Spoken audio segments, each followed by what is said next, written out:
안녕하세요. 안경토 회원 여러분. 오늘은 미국하고 중국 얘기 같이 해보겠습니다. 주제는 지금 중국에서 양회 열렸잖아요. 끝났는데 가장 중요한 게 중국식 표현을 하면 신질 생산력입니다. 신질 생산력, 신이란 건 새롭다. 질, 품질이란 질, 생산력, 새로운 품질의 생산력 뭐 이렇게 번역이 되는데 쉽게 말하면 첨단 산업에서의 중국의 발전을 도모하겠다라는 거고요. 중국도 이제는 응용과 모방해서 세계 핵심 국가로 도약하겠다는 표현이기도 합니다. 근데 이번에 그 신질 생산력의 표현에 가장 맞춤한 사례가 있는데 두 가지 중국하고 미국하고 중국 비교할 때 기술적으로 비교할 때 가장 중요한 영역이 두 개 있어요.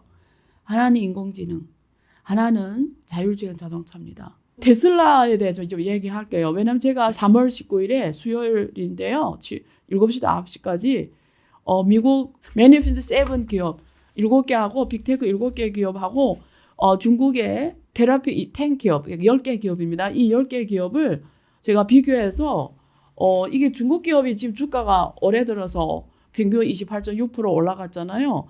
근데 미국 기업들은 지금 엄청나게 떨어집니다. 그래서 이게 일시적 현상인지 구조적 변화인지. 왜냐하면 일시적 현상이면 지금 미국 기업 주식을 사야 돼요. 그렇잖아요. 지금 주가가 떨어질 때 빨리 사야지. 이게 기회잖아요. 근데 이게 만약 구조적 변화면 사면 안 되겠죠. 옛날에 그 시스코가 2000년에 지금의 엔비디아 지금 주가가 고고행진했어요. 제가 지금 안경2 포함해서 제가 오피니언 글을 많이 썼어요. 시스코하고 엔비디아. 그래서 엔비디아가 지금 가격이 더 갈 수 있냐? 아니면 지금 클라이막스냐? 뭐 이런 이번에 또 3월 19일 그 라이브 세미나에서도 할 건데 시스코가 그랬어요. 당시 2000년 초반에 지금의 엔비디아 역할을 했어요. 전체 정보통신에서의 삽지 그 삽처럼 이런 인프라 기업이었는데 그때 이후로 계속 주가 지금까지 계속 다시는 성공한 적이 없어요. 계속 떨어져 왔어요. 그래서 이처럼 구속 변화인지 아닌지 판단하는 게 되게 중요하거든요. 그럼 테슬라만 하나 오늘 말씀드릴게요. 테슬라가 지금 주가가 지금 올해 들어서 30% 넘게 떨어진 거 아시죠? 35% 정도. 작년 말까지만 해도 $400 넘어갔고요. 올해 1월 2일 기준으로 $379 하던 지금 주식이 지금 $262까지 떨어졌어요. 지난 한 개월 기준으로 우리가 수익률 계산하면 25% 떨어졌어요. 25% 넘게. 지금 $262까지 왔어요. 근데 이게 만약에 이질적이면 우리가 어떻게 해야 돼? 빨리 사야죠. 근데 만약에 구조적 변하면 사면 안 되겠죠. 근데 테슬라가 왜 떨어졌냐? 여기에는 두 가지 원인이 있어요. 하나는 이 테슬라 자체가 지금 새로운 모델이 안 나오고 있어요. 지금 3년 넘게 안 나오고 있어요. 이게 첫 번째고, 두 번째는 경쟁이 점점 심해지고 있어요. 처음엔 테슬라가 거의 독주를 했는데 미국도 뭐 GM부터 포드 다 지금 전기자동차 하잖아요. 자율주행 다 하고. 그 다음에 일본, 한국, 그렇죠? 중국 기업 빼더라도 이미 많은 기업들이 미국 시장에서 같이 경쟁하고 있어요. 그래서 가격 경쟁할 수밖에 없어요. 가격을 떨어뜨려야 되니까 마진이 줄어들잖아요. 그러니까 매출이 떨어질 수밖에 없죠. 그 다음에 두 번째는 중국 기업이 지금 치고 너무 빨리 가요. 그래서 중국의 지금 리샹, 셔펑 이런 기업뿐만 아니라 중국의 비아디 전 세계 1위 기업이잖아요. 이런 비아디의 발전이 너무 빠른 거예요. 근데 이 테슬라의 가장 큰 장점이 FSD, 자율주행 시스템이잖아요. 이게 독점으로 하는 거잖아요. 이게 중국의 그 리샹, 셔펑 같은 이런 자율주행 자동차하고 모델이 다릅니다. FSD는 레이더 이런 기술을 안 쓰고 그냥 카메라로만 하잖아요. 그리고 자기 학습, 딥러닝 통해서 도로 상황을 그때그때 학습하면서 지금 챗GPT처럼 학습하면서 판단해서 주행을 하는 시스템이에요. 근데 이게 좋은 점이 뭐냐면 FSD가 세계 최첨단이에요. 제일 좋은, 제일 성능 세계 최고 시스템이에요. 그래서 이게 좋은 게 이 FSD를 어느 차에다 시스템을 안장하면 어느 나라에서든 그냥 자율주행할 수가 있는 거예요. 그래서 얘는 바로 적응할 수 있고 모든 나라, 모든 상황에서 바로 쓸 수 있는 시스템이에요. 근데 이게 문제가 뭐냐면 데이터의 핵심이 FSD가 작동이 제대로 하려면 예를 들면 인도에서 쓰겠다면 인도 데이터를 많이 학습해야 되는데 테슬라가 인도에서 자동차를 많이 팔수록 FSD 자율주행 시스템의 정확도가 더 올라가겠죠. 근데 만약에 그 국가에서 인도 정부에서 그 데이터를 너네 미국에서 학습시키면 안 된다 이렇게 못 가게 하면은 정확도가 떨어져 버려요. 중국이 지금 그랬거든요. 테슬라가 중국에서 가장 많이 팔립니다. 3만 대씩 팔려요. 3만 대. 독일에서는 1000대 팔려요. 중국 3만 대, 이게 얼마나 많이 팔려요. 근데 중국 정부가 법을 만들었어요. 중국 내 데이터를 해외에서 못 쓰게 데이터 법을 만들었어요. 그래서 그 일론 머스크가 계속 중국 정부한테 요구하는 게 데이터입니다. 우리가 중국에서 판 테슬라 자동차 데이터를 우리가 쓰게끔 해달라. 근데 중국 정부가 못 쓰게 하거든요. 그 다음 미국 정부가 또 무슨 법률이 있냐면 이런 첨단 기술의 딜러닝 이런 거는 반드시 미국에서 학습시켜야 된다고 돼 있어요. 예를 들면 중국 기업의 데이터를 중국에서 받은 테슬라 데이터를 중국에서 학습시키면 되잖아요. 그냥 중국에 있는 테슬라는 FSD가 되게 중국에 맞게 작동이 빨리빨리 될 거 아니에요. 근데 미국에서는 또 그걸 못 해놨어요. 못하게 해요. 너네 이런 고첨다 이런 기술은 반드시 미국 내에서만 해야 된다고. 그러니까 테슬라는 정치적 이슈에 의해서 이러지도 못하고 저러지도 중국에서는 데이터를 못 갖고 나가게 하고 미국에서는 그걸 반드시 자국에서만 학습시켜야 된다 그러니까 지금 테슬라가 다른 나라에서 많이 팔리잖아요. 해외에서 팔리는 모든 테슬라 자동차 중국에서 생산합니다. 근데 그 해외에서 쓰는 데이터들을 테슬라가 다 갖고 올 수 있냐? 앞으로는 점점 어려워질 거예요. 그래서 중국 거 지금 못하니까 중국에 있는 자율주행 자동차 테슬라가 사고를 많이 냅니다. 중국 내에서. 왜냐면 데이터가 못 쓰게 하니까 중국 대상으로 하는 테슬라 FSD는 밖에 이미 나와 있는 중국 데이터를 가지고 학습시키다 보니까 정확하지가 않잖아요. 그러니까 중국 내에 그 FSD가 막 빨간 등인데 막 가고 이래요, 자동차가. 막 사람 치고 막 이런 사고 막 납니다. 그게 중국 데이터가 없어서 그렇거든요. 그래서 되게 선진적인데 한계는 여기에 있다. 근데 중국의 셔펑이나 리샹 이런 기업들은 어떤 스타일이냐면 그 지역에서 학습시킨 걸로 가지고 해요. 그 레이더 시스템으로 해요. 그러니까 그 지역에서만 굉장히 정확하게 잘 가요. 근데 이 모델을 다른 나라에 가 쓸 수 없어요. 그 지역별로 계속 학습시키며 가야 되니까 이게 학습하면서 이래. 그래서 셔펑이나 이런 자동차들 올해는 중국의 몇 개, 20개 도시에서 뭐 했다. 올해는 뭐 인도에 가서 하겠다. 뭐 이런 얘기를 하는 이유가 그 동네에 가서 계속 그 동네에 맞는 시스템을 학습하면서 해야 되는 거예요. 그런 한계가 있습니다. 그래서 모델 자체가 달라요. 둘이. 시스템 자체가. 로직이 다르다. 근데 방향은 테슬라께 맞거든요. 모든 확장이 금방 되는 거니까. 그래서 리샹 이 기업은 두 개의 모델을 다 하고 있습니다. 앞으로도 테슬라 쪽에 더 가려고 해요. 근데 그럼에도 불구하고 테슬라 전기자동차는 지금 판매가 급감하고 있어요. 독일에서 지금 급감했죠. 지금 1000대밖에 못 팔았대요. 급감의 폭이 46% 넘게 떨어졌어요. 2월달 데이터로. 그러면 누군가 이러잖아요. 지금 유럽이 일부러 자국 거 사느라고 테슬라 안 사는 거 아니야. 그게 아니에요. 독일의 전기자동차 판매량은 50% 증가했는데 테슬라가 46% 떨어졌어요. 뭘 보여줘요? 아니라는 거잖아요. 그 시장은 커졌는데 얘네만 떨어졌다는 거죠. 그리고 스페인, 프랑스 얘네들이 주로 유럽에서 주요 전기자동차 시장인데 적게는 23% 떨어졌고 많게는 76% 떨어졌어요. 독일에서 76% 떨어졌나요? 그리고 프랑스에서가 40몇% 떨어지고 무슨 말이냐면 스페인에서 20몇 % 떨어지고 그러니까 무슨 말이냐면 전체 독일 시장에서 26%부터 76% 넘게 떨어진 거예요. 대폭락 정도가 아니죠. 그러면 왜 그럴까? 여기에 여러 가지 이유가 있습니다. 앞에서 말한 이런 테슬라의 어떤 자체 자동차 새로운 모델 혁신이나 이런 것들이 늦어지고 자율주행 시스템이나 이런 것들이 늦어지고 이렇게 테슬라 굉장히 많은 기업들이 막 경쟁하며 가격 경쟁하며 마진도 줄어들고 뭐 이런 원인도 있지만 가장 중요한 원인 중 하나가 일론 머스크가 정치에 참여한 겁니다. 이것도 하나의 큰 타격이에요. 이 사람이 정치에 참여하다 보니까 많은 에너지를 자기 기업에 쓸 수가 없어요. 지금 미국의 정치개혁 1선에 이 사람이 나와 있잖아요. 그러니까 미국 내에서도 저항이 생겼어요. 오기 전에 데이터 찾아봤는데 미국 내에서도 지금 2월 데이터 12% 하락했어요. 근데 미국에서 가장 많이 쓰는 곳이 캘리포니아고 캘리포니아가 충전기가 제일 많습니다.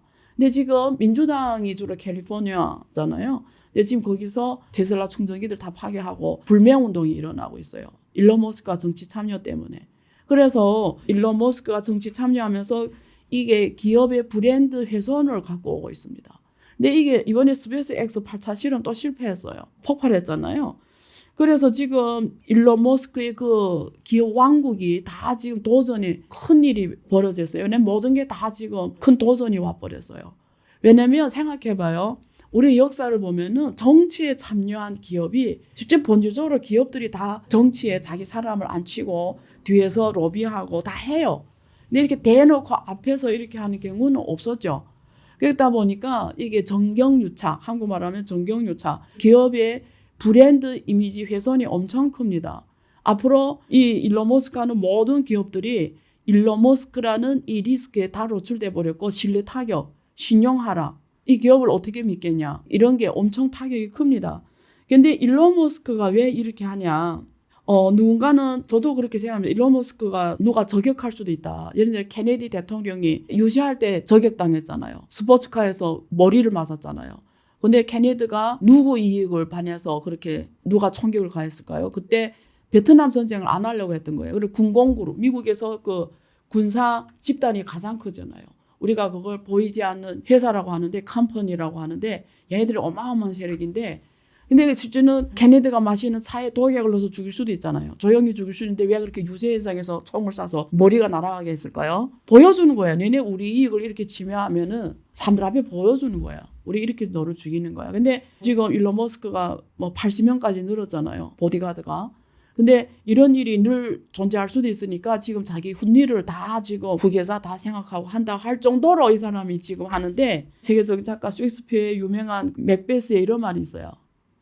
신이 누군가를 죽이고 싶다면 먼저 그 사람을 미치게 만들어야 한다, 이런 말이 있거든요. 지금까지 이 사람의 인생 경로를 보면은 고생도 많이 했어요. 이 사람이 그 책을 보면. 근데 2008년 가장 어려웠고 그 후로부터 지금까지 엄청, 특히 트럼프가 들어오고 그 전부터 지금 엄청나게 성공하는 가도를 걸리고, 누가 보다도 모든 걸 가진 사람이고 세계 최고 부자고 모든 거 뭐 없는 게 없고, 이 사람이 지금 정치, 경제, 뭐 기업 모든 면에서 성공했잖아요. 근데 이게 모든 게 다 극은 한 개의 극에서 다른 극으로 가거든요. 이게 인류 발전 역사의 진리입니다. 그래서 어떤 게 엄청나게 극에 가면 다른 극이 와버리거든요. 그래서 이 셰익스피어의 이 말을 인용하면 이 사람 포함해서 사람 기업이 어떻게 될지 아무도 몰라요. 왜 이 사람이 이럴까? 저는 생각을 엄청 많이 해요. 저는 개인적으로, 제가 여러 번 말했죠. 이 사람 개인적으로 트럼프도 그렇고, 트럼프 막 거짓말 왕이고 말도 안 되고 지금 힘으로 모든 걸 누르려고 하고, 이런 엄청나게 악질적인 부분이 있어요. 힘의 논리. 규칙 기반의 국제 질서를 힘의 논리로 지금, 옛날에 그 우리가 1차 세계대전, 2차 세계대전 때 힘의 논리가 작동했잖아요. 국제 질서 기반이, 규칙 기반이 아니었잖아요. 지금 거기로 권력 기반의 세계 국제 질서로 지금 가버리고 있거든요. 힘의 논리로. 규칙 기반이 아니라.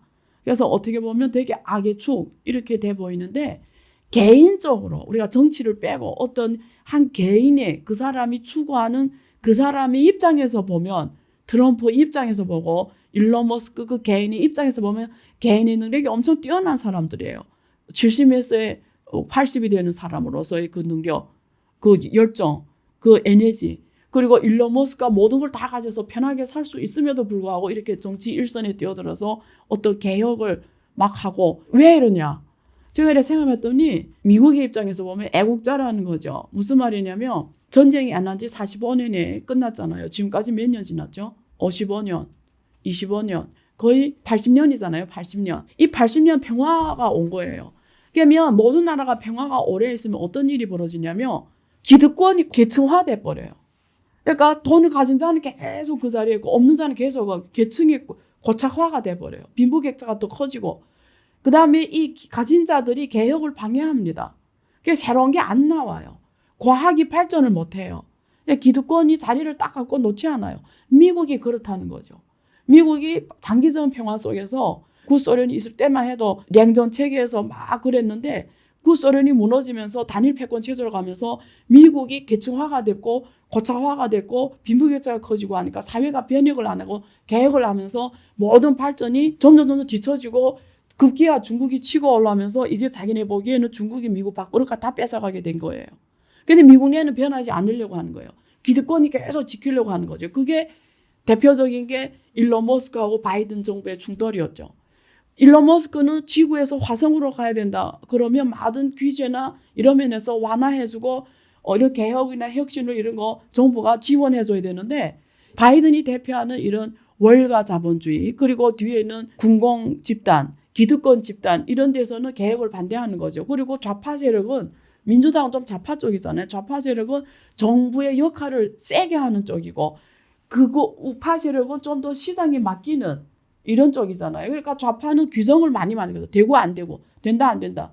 정부의 힘이 세게 논리로 작동하는 거죠. 그러니까 일론 머스크는 세계에 없는 걸 하고 혁신을 하려면 규제 풀고 이렇게 해줘야 되는데 좌파 세력이 하다 보니까 계속 이것도 못하고 저것도 못하게 하고 모든 걸 다 대우도 안 해주고 이러니까 여기에서 통감한 겁니다. 그래서 일론 머스크가 원래는 트럼프 쪽이 아니었는데 딱 생각 정리하면서 전 세계가 이제 발전하려면 극우 세력이 잡아야 된다라고.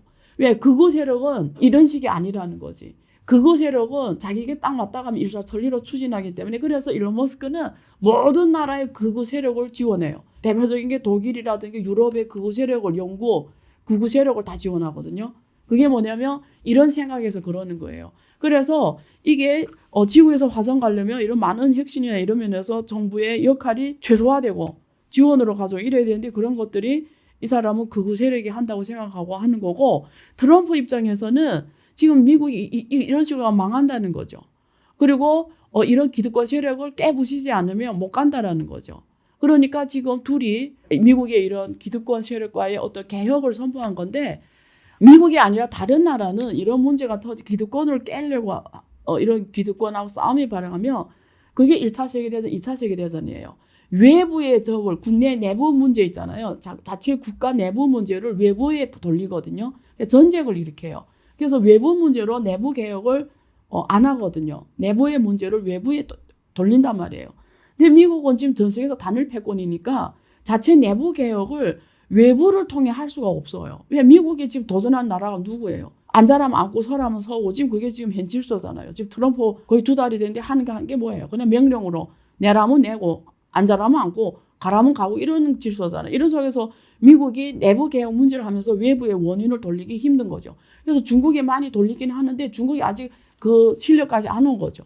그러니까 내부 개혁을 함에 있어서 지금 미국이 내부 개혁에 지금 힘의 싸움을 하고 피해 혈투 싸움을 한다고 보면 돼요. 그럼 누군가가 희생해야 돼요. 누군가가 대가를 치러야 돼요. 그게 지금 일론 머스크고 그게 지금 일론 머스크가 거느린 기업 군단이 될 확률이 높다라는 거죠. 그래서 일론 머스크는 모든 걸 초월한 사람이에요. 이 사람은 어제는 자기 부를 떠난 사람이에요. 이 사람은 기업보다도 이제는 내 인생에서 어떤 의미 있는 일을 하겠다 이런 사람이에요. 자기 돈을 많이 벌겠다 이런 사람 이거 떠났어요. 이 사람 이미 자기 계속 개혁하고 새로운 걸 만들어 남이 못한 일을 해나고 이런 데서 이 사람의 에너지를 받고 인생의 존재 가치를 이 사람은 이렇게 편안하게 뭐 요트를 타고 뭐 지금 집도 없잖아요. 막 이렇게 막 멋있게 사람들한테 보여주면 이런 삶이 이 사람한테 엔돌핀을 주는 게 아니라 이 사람이 아무도 못한 일을 해내는 게 이 사람한테 엔돌핀을 주는 일이에요. 그런데 투자자 입장에서는 이런 것들이 다 리스크라는 거죠. 그래서 지금 테슬라가 자기 영역에서도 엄청난 지금 앞으로 도전 이게 기업들이 많이 지금 경쟁자가 오면서 그리고 지금 정치에 오면서 저항 세력이 미국 내에서도 지금 다 깨부시고 불매운 운동이 일어나고 그다음에 다 유럽은 지금 미국 반미 엄청 세요. 지금 미국. 그다음 캐나다, 멕시코 포함해 다 반미 지금 막 커가지고 가잖아요. 앞으로 이게 더 커질 거예요. 반미 세력이. 그래서 원래 딥싱크나 이런 거 유럽에서 뭐 못 쓰게 하다가 미국이 지금 저렇게 나오니까 이제 중국하고 또 중국 하려고 딥싱크나 이런 거 막 쓰게 하고 지금 이러거든요. 이렇게 갈 수밖에 없어요. 미국이 계속 이렇게 하면. 근데 왜 그렇게 하는지를 지금 설명드린 거예요. 미국의 내부 개혁이 계속 안 가면 과학기술 혁신이나 이런 것들이 앞으로 있을 수가 없다. 그래서 제가 여기에서 캠브리지 대학의 조지프 니덤 이 사람이 중국학에서 가장 유명한 사람이고 되게 유명한 책을 썼어요. 중국이 과학과 문명이라는 책을 썼는데 이게 6권을 출발합니다. 1954년에 우리 중국학을 연구하는 사람이 반드시 읽어야 되는 책이에요. 이게 중국의 과학과 문명이라는 책, 이게 비교 철학과 중국학에서 되게 권위적인 책인데 이 사람 자체가 대단한 사람인데 근데 이 사람이 중국이 세계 문명에서 1등 문명하다 왜 1500년도부터 뒤떨어졌는지 왜 후진 국가가 됐는지를 이 책에서 보여줘요. 그중에 1500년 명나라 때 중국이 그렇게 1등 가다가 왜 이렇게 꼬꾸라졌냐. 중국의 정부가 봉건 정부가 중국 사람들이 세계 해외 진출이나 이런 걸 막아놨다라는 거예요. 속박했다는 거예요. 안에만 들어오게 하고 해외를 뭐 바다를 통해 해외 못 나가게 하고 이렇게 해버리니까 중국 과학이 죽기 시작했다라는 거예요. 그런 것들이 결국은 트럼프 하는 이 미국 내부 개혁의 어떤 이론적 바탕 근거가 된다. 철학적 근거가 된다. 그래서 내부 개혁을 어떻게 하냐. 결국은 과학이 발전하면 손발을 묶는 정부의 규제나 이런 걸로 안 된다. 근데 그게 왜 그렇게 하냐. 왜 바이든 정부는 이런 정부는 이렇게 했을까? 그 뒤에 이익 집단이 있다는 거예요. 그 이익 집단들이 다 로비를 통해서 지금 얘네들을 손발을 묶어놨다는 거예요. 자기 이익 대화하려고. 그래서 지금 트럼프가 저렇게 난리치는데도 민주당에서 지금 아무 말도 못하고 있잖아요. 여러분 왜 민주당 인사들이 지금 트럼프가 저 난리치는데 아무 말도 못할까요? 자기네 타겟될까 봐. 검사. 자기네 부패에 반부패에 첫 번째 타겟되면 자기네 모든 게 치부가 다 드러내니까 못하고 있는 거예요. 그러니까 일론 머스크도 이러잖아. 누가 나를 죽이면 내가 갖고 있는 미국의 데이터, 미국의 그 핵심 비밀들을 세상에 다 공개하겠다. 내 죽는 즉시 물리적 내 삶이 끝나는 즉시 그게 세계에 다 공표되겠다. 이렇게 말을 했잖아요. 많은 사람 자기를 못 죽이게 죽는 즉시 모든 게 다 탄로난다는 거 아니에요. 그러니까 지금 이런 공포 균형을 지금 유지하고 있는 상황이라고 보시면 돼요. 공포 균형. 근데 공포 균형이 이렇게 공포로 균형을 잡을 수 있냐? 우리가 옛날에 그 쿠바 사태 있잖아요. 구소련하고 미국이 미사일 전쟁할 뻔했어요. 그때 이게 공포 균형이거든요. 둘 다 미사일로 싸울 수가 있잖아요. 근데 하마터면 핵 전쟁이 일어날 뻔했는데 왜 그게 그래도 위기가 원만히 해결되냐? 서로 양보한 거거든요. 어디까지 상대방 입장을 어디까지 생각하고 서로 양보하자. 여기까지는 터치하지 말라. 기본 베이스 원칙을 정하고 한단 말이죠.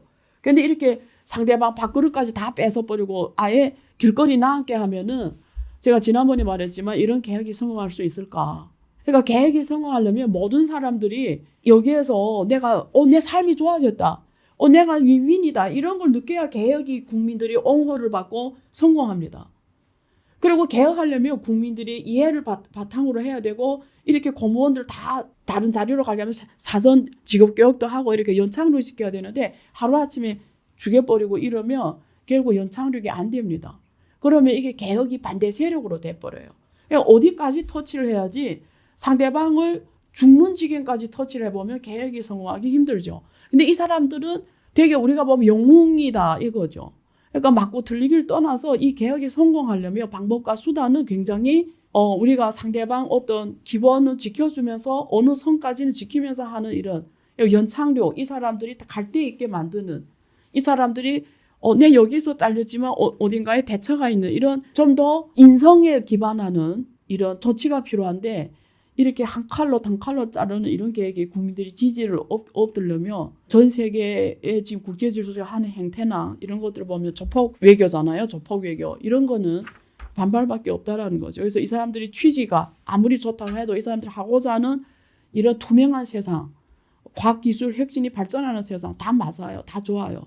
근데 방법과 수단은 좀 더 신경 쓸 필요가 있는데 우리는 투자자 입장에서 이 문제를 보는 거니까 우리한테는 그게 리스크다 이렇게 말씀드리는 겁니다. 그래서 이런 주제로 제가 3월 19일에 2시간 라이브 세미나 할 거예요. 오늘 테슬라 얘기했지만 엔비디아 포함해서 이게 일시적 변화인지 구조적 변화인지 미국과 중국 미래 테크 싸움, 테크 패권 경쟁 어떻게 될 것인가 이런 얘기를 하고자 합니다. 그래서 3월 19일 2시간 라이브 세미나 이 주제에 참석하시면 좀 더 미래에 관한 인사이트 얻을 수 있을 것 같고요.